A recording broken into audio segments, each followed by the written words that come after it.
കോൺഗ്രസ് വ്യക്തമായിട്ടുള്ള പരിശോധന നടത്തുകയാണ്. എവിടെ നിന്നാണ് തോൽവിക്കുള്ള കാരണമുണ്ടായിട്ടുള്ളത്, എന്താണ് തോൽവിക്കുള്ള സാഹചര്യങ്ങൾ, ഇതൊക്കെ വ്യക്തമായി പരിശോധിക്കാൻ വേണ്ടിയിട്ട് ബൂത്ത് തലത്തിൽ നീക്കം നടത്തുകയാണ്. കോൺഗ്രസിനകത്ത് തന്നെ രണ്ട് വാദങ്ങൾ ഉയർന്നു വരുന്നുണ്ട്. ഒന്ന്, തിരഞ്ഞെടുപ്പ് പ്രചരണം നല്ല രീതിയിൽ നടന്നില്ല, അതാണ് തോൽവിക്ക് കാരണമെന്ന് പറയുന്നു. എന്നാൽ ചിലർ പറയുന്നു EVM-ലെ ക്രമക്കേടുകൾ ഒരു പരിധിവരെ നമ്മളെ തോൽപ്പിക്കാൻ കാരണമായി എന്നുള്ളതാണ്. അതുമായി ബന്ധപ്പെട്ടിട്ടുള്ള വിവരങ്ങൾ വന്നിട്ടുണ്ട്. അതുകൊണ്ട് തന്നെ ബൂത്ത് തലത്തിൽ കൃത്യമായിട്ടുള്ള ഒരു പദ്ധതികളെ മുന്നിൽ നിർത്തി തോൽവിക്കുള്ള കാരണം പഠിക്കുകയാണ് രാഹുൽ ഗാന്ധി.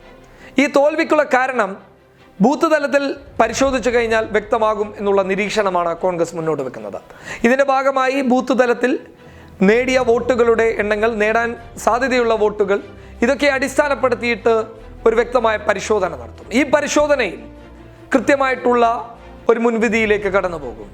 അതായത് പറഞ്ഞു വരുന്നത് EVM ആണോ അല്ലെങ്കിൽ തിരഞ്ഞെടുപ്പിനെ നേരിട്ട രീതിയാണോ പരാജയത്തിന് കാരണമെന്ന് കോൺഗ്രസ് പഠിക്കും. എന്നാൽ രാജ്യത്തുടനീളം EVM-ൽ ക്രമക്കേടുകൾ നടന്നിട്ടുണ്ട് എന്ന് പറഞ്ഞ് പ്രതിഷേധങ്ങൾ വരുന്നുണ്ട്. ഉടനീളം എന്ന് പറയുമ്പോൾ പലയിടങ്ങളിലും വേറിട്ട പ്രതിഷേധങ്ങൾ വരുന്നുണ്ട്.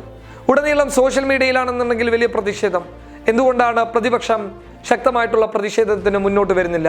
അപ്പോൾ ഈ റിപ്പോർട്ടുകളെയൊക്കെ അടിസ്ഥാനപ്പെടുത്തിയിട്ട് മാത്രമേ കോൺഗ്രസ് ഒരു തീരുമാനം കൈക്കൊള്ളുകയുള്ളൂ. അല്ലാതെ വ്യക്തമായിട്ടുള്ള വിവരങ്ങളുടെ അടിസ്ഥാനത്തിൽ മാത്രമല്ല, തെളിവുകളും വ്യക്തമാവണം. ആ തെളിവുകൾ എന്ന് പറയുന്നത് EVM-ൽ ക്രമക്കേടുകൾ നടത്താൻ സാധിക്കുമോ? അങ്ങനെ സാധിക്കുമെങ്കിൽ തിരഞ്ഞെടുപ്പ് കമ്മീഷൻ മുമ്പാകെ തന്നെ തെളിവുകളെ മുന്നിൽ നിർത്തി അത് തെളിയിക്കാനുള്ള ഒരു ഒരുക്കം രാഹുൽ ഗാന്ധി നടത്തുന്നുണ്ട്. അതിനു വേണ്ടിയിട്ടാണ് നേരത്തെ ഞങ്ങൾ പറഞ്ഞ വാർത്തയിൽ വ്യക്തമാക്കിയിട്ടുള്ളതാണ്.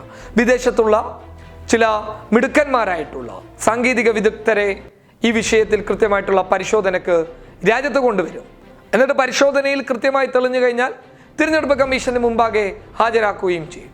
അല്ലാത്ത പക്ഷം തിരഞ്ഞെടുപ്പിലെ പ്രചരണ രീതിയിലാണ് പരാജയപ്പെട്ടതെന്ന് തോന്നിക്കഴിഞ്ഞാൽ ആ പ്രചരണ രീതിയിൽ വന്ന വീഴ്ചകളെ എങ്ങനെ മറികടക്കാൻ സാധിക്കും? നേതൃത്വങ്ങളിൽ നിന്ന് വന്ന വീഴ്ചയാണെങ്കിൽ നേതൃത്വത്തെ മാറ്റി പുതിയ നേതൃത്വത്തെ കൊണ്ടുവരാൻ ശ്രമിക്കും. അതുമാത്രമല്ല, AICC-യിലടക്കം ഒരു പൊളിച്ചെഴുത്തിന് കോൺഗ്രസ് തയ്യാറാവുകയാണ്. നേതൃത്വ നിരയിൽ വലിയ മാറ്റങ്ങൾ ഉണ്ടാക്കാൻ വേണ്ടിയിട്ട് കോൺഗ്രസ് മുന്നോട്ട് വരികയാണ്. എന്തായാലും രാഹുൽ രണ്ടും കൽപ്പിച്ചാണ് മുന്നോട്ടിറങ്ങിയിട്ടുള്ളത്. എന്തായാലും ഈ നീക്കങ്ങളൊക്കെ കോൺഗ്രസിന് ഫലം ചെയ്യുമെന്ന് പ്രതീക്ഷിക്കാം. News desk public Kerala.